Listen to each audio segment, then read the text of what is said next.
Hi guys, and welcome to the Sunderland vs Oxford match preview. Now, firstly, I want to apologise, the lighting might be poor. If you did watch my review to the previous game, that brilliant win against Luton, literally the last 10 seconds of the video, my light is broke. I've managed to adjust it so it's just about got a little bit of light on me, but it's still very, very poor quality, and I just haven't had time today to get a new one. And also, I'm going to be at the Oxford game tomorrow. I'm going to be up in Sunderland for the next 2-3 days. So there won't be a review to this game, but I thought I'd give you at least a bit of a preview, although I'm really rushed, so I apologise if it comes across a little bit short and sweet. But first and foremost as well, the last few videos when I've announced and stated that Sunderland are top of the league, and if you guys are happy about it, hit the like button. We've hit like 300 plus likes every single time. So pretty much is what I'm trying to say is Sunderland are still top of the league at the time of me recording this, which means contractually you guys have to hit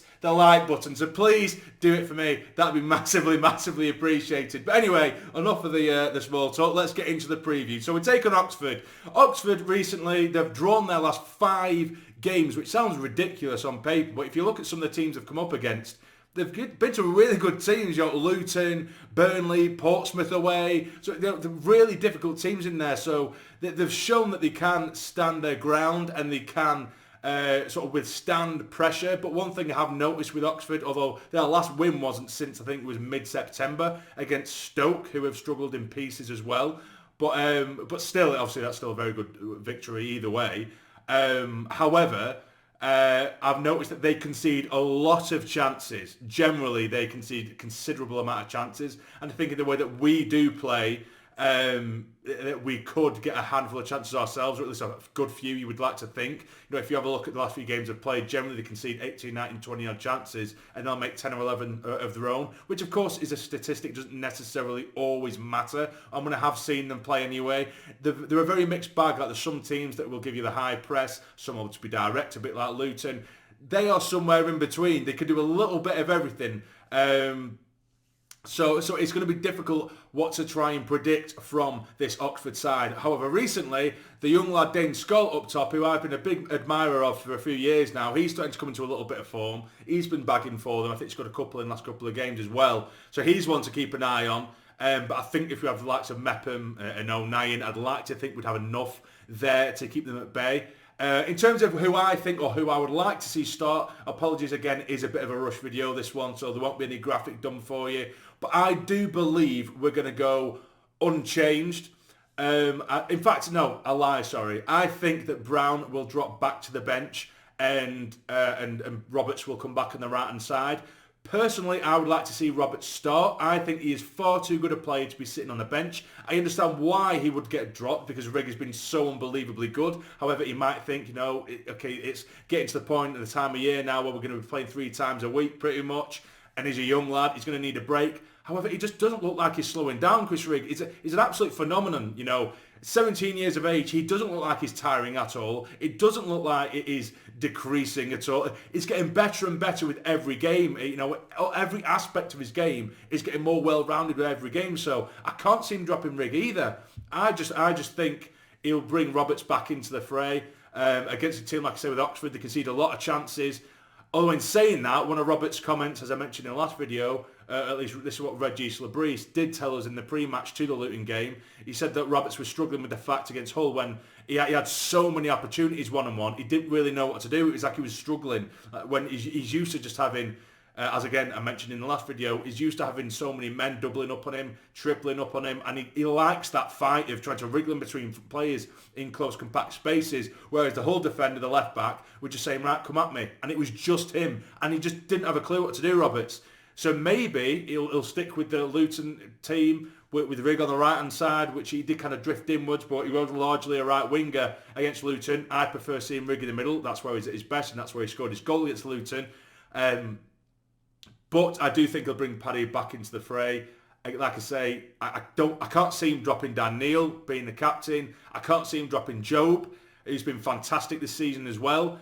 But again, it's a nice headache to have. But someone like Brown, as I say, I just don't think should be on the bench at all. I think he's that good. It's such a difficult one with his experience. He's brilliant at getting on those second balls. And he's not just a sort of CDM or just cleaning things up. He's so good attacking-wise. He drives us up the field. Against a team like Luton, it's almost impossible because of the way that they play, and they're so unbelievably physical. It's hard to really show that side of your game too much anyway. It's really few and far between.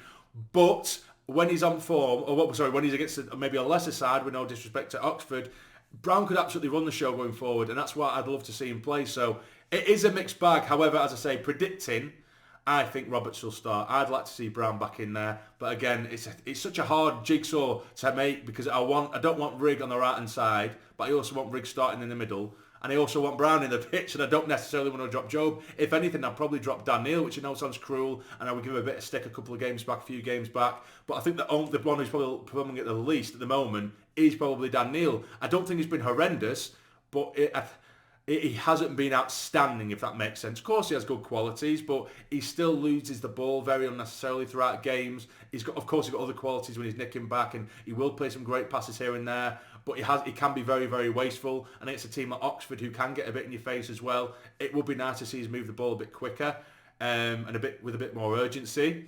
But however, again, I'm just rambling now. I don't really know what we're going to see. But in terms of my prediction for the game, I'm going to go with another clean sheet. Well, I say another one, but I mean to our collection. I know we didn't have one last time out. But I'm going to go with a 2-0 Sunderland win. I think Isidore is going to score, and I think Connolly is going to come on and get his first goal for the first team as well in sort of like last 10 minutes or so to seal the deal. And I would love to see that. That would be absolutely classy. 2 strikers get the goals. So I'm going to go for a 2-0 Sunderland win. Now, as I alluded to earlier, I am going to be up in Sunderland. I'm going to be setting off early doors tomorrow, and I'm not going to be back till late Monday, so there's no point in me doing a review at that point.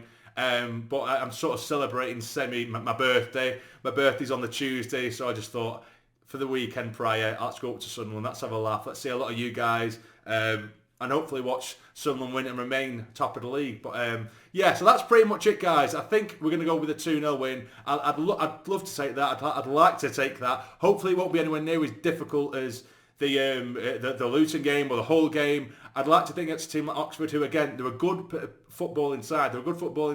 But they will leave you opportunities and they will leave you gaps. But if we are ruthless, I have every bit of belief that our squad and our side at the moment have more than enough to put the ball in the back of the net. We need to be clinical because they will give you chances. If we're not, they can punish you. Particularly, like I said as well, Scholl is now coming into a little bit of form as well. So we have to keep tabs on him. Hopefully, when we've got the likes of Mepham and 09 in the middle, and when we do go into our defensive shape, Daniel does drop into a back 5 as well, so it's almost 09, Daniel, and Mepham is almost like the middle of the back 3, or back 5, should I say. Hopefully that would be enough to keep someone like Dane Scott at bay, but he is someone to keep an eye on. But anyway, sorry, I'm just rambling again. I'll let you guys go.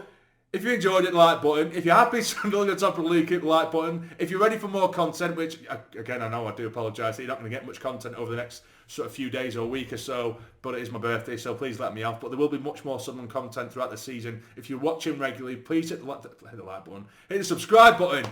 It'd be massively appreciated. But for now, away the lads, take care and stay jammy.